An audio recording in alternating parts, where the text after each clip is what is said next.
அன்பானவர்களே, ஆண்டவரும் அருமை இரட்சகருமா இருக்கிற இயேசு கிறிஸ்துவின் இனிய நாமத்தினாலே இந்த காலை வேளையிலே உங்களை வாழ்த்துகிறேன். இந்த நாள் முழுவதுமாக நீங்கள் செய்கிற எல்லா காரியத்திலையும் கர்த்தருடைய கரம் உங்களோடு கூட இருந்து உங்களை ஆசீர்வதிப்பதாக. அன்பானவர்களே, ஒரு வசனத்தை வாசிப்போம்.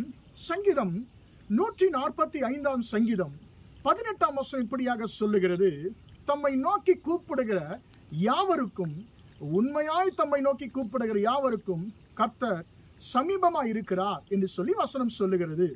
பிரியமான தேவனுடைய பிள்ளைகளே, அன்பான சகோதரனே சகோதரியே, இந்த காலை வேளையிலே கர்த்தர் உங்களை பார்த்து, உன்னை பார்த்து சொல்லுகிறார்: என் மகனே, என் மகளே, நீ என்னை நோக்கி உண்மையாய் கூப்பிடுகிறாய், நீ உண்மையாய் என்னை நோக்கி கூப்பிடுகிறாய் அல்லவா, நான் உனக்கு சமீபமாய் இருக்கிறேன், நான் உன் பக்கத்தில் இருக்கிறேன் என்று சொல்லி கர்த்தர் உங்கள் ஒவ்வொருவரையும் பார்த்து தனித்தனியாக அவர் சொல்லுகிறார். என் மகனே, நீ என்னை கூப்பிட்டாய் அல்லவா, நான் உன் பக்கத்தில் இருக்கிறேன். என் மகளே, நீ என்னை கூப்பிட்டாய் அல்லவா, நான் உன் பக்கத்தில் இருக்கிறேன் என்று சொல்லி கர்த்தர் உங்களையும் என்னை பார்த்து சொல்லுகிற தேவனாய் இருக்கிறார்.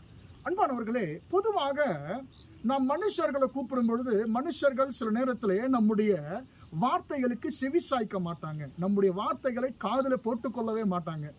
இது மனுஷனுடைய தன்மை. ஏன்னு சொன்னால், நம்மிடத்துல பணம் இருந்தால் நம்ம கூப்பிடாமையே மனுஷர்கள் வருவார்கள்.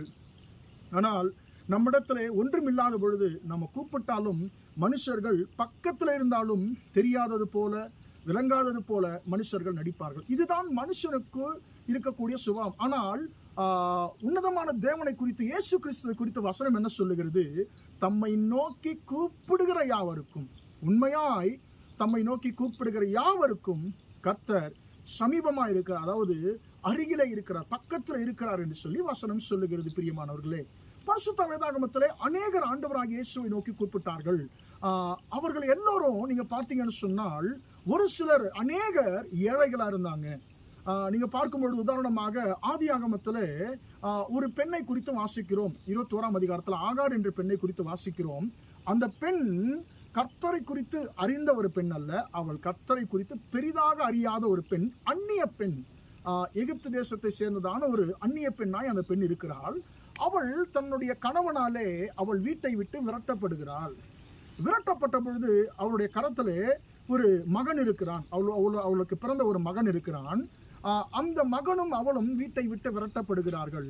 இப்பொழுது அவர்களுக்கு போக இடமில்ல, வனாந்தரத்திலே, பாலைவனத்திலே அவர்கள் அலைந்து திரிகிறார்கள். அவர்களிடத்துல என்ன இருக்குன்னு சொன்னால், ஒரு அப்பமும் ஒரு துருத்தி, ஒரு பாட்டில் தண்ணி மட்டும்தான் இருக்குது. அப்போ கொஞ்சம் கொஞ்சம் சாப்பிட்டு முடிந்து விட்டது. இப்போ தண்ணியை வச்சு அவர்கள் நாட்களை கழிக்கிறார்கள். அந்த தண்ணீரும் முடிந்து விட்டது. இப்பொழுது பிள்ளை அழுகிறான், அம்மா எனக்கு தண்ணீர் வேண்டும், எனக்கு தண்ணீர் வேண்டும் என்று சொல்லி. ஆனால் அந்த தண்ணீரும் செலவழிந்து விட்டது. இப்பொழுது பிள்ளை தண்ணீருக்காக அழுகிறது. அந்த பிள்ளை அழுது நான் நினைக்கிறேன் அந்த பிள்ளையினுடைய பலன் எல்லாம் போயிருக்கும், அந்த பிள்ளையுடைய நாக்கு மேல்வாயோட ஒட்டி இருக்கும் என்று சொல்லி நான் நினைக்கிறேன். ஏன்னு சொன்னால், ஒரு மனுஷன் ஒரு 2 நாள் 3 நாள் தண்ணி இல்லாமல் கண்டிப்பாக வாழ முடியும். அதற்கு மேலே வாழ்வது ரொம்ப ரொம்ப கஷ்டம். சாப்பாடு இல்லாமல் வாழ்ந்து விடலாம் நாம், ஆனால் தண்ணீர் இல்லாமல் வாழ்வது ரொம்ப கஷ்டம். இப்போ இந்த இடத்துல தண்ணீரும் இல்லை, அவர்களுக்கு சாப்பாடும் இல்லை. இப்போ அந்த பிள்ளை அழுது அந்த பிள்ளை சோர்ந்து போய்விட்டது, அந்த பிள்ளை மரிக்கும் நிலைக்கு போய்விட்டது.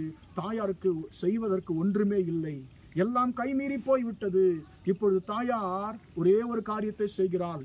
ஒரு சூறை செடியின் கீழே தன் பிள்ளையை போட்டுவிட்டு அம்பு பாயும் தூரத்திற்கு, அதாவது ரொம்ப தூரத்திற்கு, மிக தூரத்திற்கு போய் சத்தமிட்டு அழுகிறாள். ஐயோ, என் கண் முன்னே என் பிள்ளை சாகிறதே என்று சொல்லி அந்த பெண் அழுகிறாள். அன்பானவர்களே, அப்போ அந்த பெண் என்னன்னு சொல்லி அழுதிருப்பா? எனக்கு உண்மையா உதவி செய்கிற கூடிய கடவுள் யாரும் இல்லையா என்று சொல்லி அந்த பெண் அழுதிருப்பாள். அன்பானவர்களே, அந்த பெண் உண்மையாய் கூப்பிட்டதை, தம்மை நோக்கி கூப்பிட்டதை கர்த்தர் அறிந்தபடினாலே உடனடியாக அந்த ஆகாரோடு கூட ஆண்டவர் பேசுகிறார். ஆகாரே, உனக்கு என்ன சம்பவித்தது? உன்னுடைய வாழ்க்கை, உன் மகனுடைய வாழ்க்கை உன் கண்களுக்கு முன்பாக முடிந்துவிடும் என்று சொல்லி நினைக்கிறாயோ? கவலைப்படாதே, நீ எழுந்து உன் பிள்ளை உன் கையிலே பிடித்து கொண்டு போ, அவனை பெரிய ஜாதியாக்குவேன் என்று சொன்னார். அன்பானவர்களே, என்ன நடந்தது? எந்த வனாந்தரத்திலே தன்னுடைய பிள்ளையினுடைய வாழ்க்கை முடிந்து போகும் என்று சொல்லி நினைத்தாலோ, அதே வனாந்தரத்திலே அந்த பிள்ளையை கர்த்தர் ஆசீர்வதித்தார், அந்த பிள்ளையை பெருக பண்ணினார். இன்றைக்கு ஆகாருடைய குரலை கேட்ட தேவன், ஆகாருடைய கூப்பிடுதலுக்கு செவிசாய்த்த தேவன், இன்றைக்கு உங்களுக்கும் அவர் சொல்லுகிறார், ஆகாருடைய குரலுக்கு செவிசாய்த்தேன், இன்றைக்கு நீ கூப்பிடுகிற அந்த கூப்பிடுதலுக்கும் நான் செவி சாய்க்கிற தேவனாய் இருக்கிறேன் என்று சொல்லி கர்த்தர் சொல்லுகிறார். ஒருவேளை உங்கள் பிள்ளைகளை குறித்து நீங்கள் கலங்கி கொண்டிருக்கிறீர்களா? உங்கள் பிள்ளைகள் ஐயோ, என் பிள்ளையுடைய வாழ்க்கை என் கண்களுக்கு முன்பதாக சீரடிகிறதே என்று சொல்லி கலங்கி கொண்டிருக்கிறீர்களோ? ஆண்டவர் சொல்லுகிறார், நான் உனக்கு சமீபமா இருக்கிறேன். உன் பிள்ளை மடிந்து போவதில்லை. உன் பிள்ளையுடைய எதிர்காலம் என் கையில இருக்கிறது. நீ என்னை நோக்கி உண்மையாய் கூப்பிட்டபடினாலே நான் நிச்சயமாய் உன் குரலுக்கு நான் பதில் கொடுப்பேன். நான் உனக்கு சமீபமாய் இருக்கிறேன். உன்னுடைய பிரச்சனைகளை மாற்றுவேன் என்று சொல்லி கர்த்தர் உங்களை பார்த்து சொல்லுகிறார். எனவே அதை தான் வசனம் சொல்லுகிறது, தம்மை நோக்கி கூப்பிடுகிற யாவருக்கும், உண்மையாய் தம்மை நோக்கி கூப்பிடுகிற யாவருக்கும் கர்த்தர் சமீபமாய் இருக்கிறார். அன்பான சகோதரனே, சகோதரியே, உன்னுடைய கூக்குரலுக்கு இந்த உலகம் செவிசாய்க்காமல் இருக்கலாம். உன்னுடைய கூக்குரலுக்கு உன்னுடைய உற்றார் உறவினர் செவிசாய்க்காமல் இருக்கலாம். உன்னை ஒரு மனுஷனாக மதிக்காமல் போகலாம். ஆனால் உன்னை உண்டாக்கிற இயேசு கிறிஸ்து சொல்லுகிறார், நீ கூப்பிடும் பொழுது நிச்சயமா நான் உனக்கு சமீபமா இருக்கிறேன். நீ என்னை கூப்பிடுகிறாய், நான் உனக்கு சமீபமா இருக்கேன், பக்கத்துல இருக்கிறேன். உன்னுடைய பிரச்சனைகளுக்கு நான் ஒரு முடிவுண்டாக்குவேன், உன்னை ஆசீர்வதிப்பேன், உன் குடும்பத்தை வாழ வைப்பேன் என்று சொல்லி கர்த்தர் சொல்லுகிறார். ஜெபிப்போமா? அன்பின் ஆண்டவரே, உம்மை நன்றியோடு துதிக்கிறோம், ஸ்தோத்திரிக்கிறோம். இம்மட்டுமாக இந்த வார்த்தைகளை கேட்ட நம்முடைய பிள்ளைகளை ஆசீர்வதியும் ஆண்டவரே. தம்மை நோக்கி கூப்பிடுகிற யாவருக்கும், உண்மையாய் தம்மை நோக்கி கூப்பிடுகிற யாவருக்கும் கர்த்தர் சமீபமாக இருக்கிற அந்த வார்த்தையின்படி ஆண்டவரே, நெருக்கத்திலே பிரச்சனையின் மத்தியிலே ஆண்டவர் உம்மை நோக்கி கூப்பிடுகிற நம்முடைய பிள்ளைகளை கர்த்தர் கண்ணோக்கி பார்ப்பீராக. ஆண்டவரே, உலகம் அவரை கூப்பிடுதலுக்கு ஆண்டவரே செவிசாய்க்காமல் இருக்கலாம். நீர் செவிசாய்க்கிற தேவன்.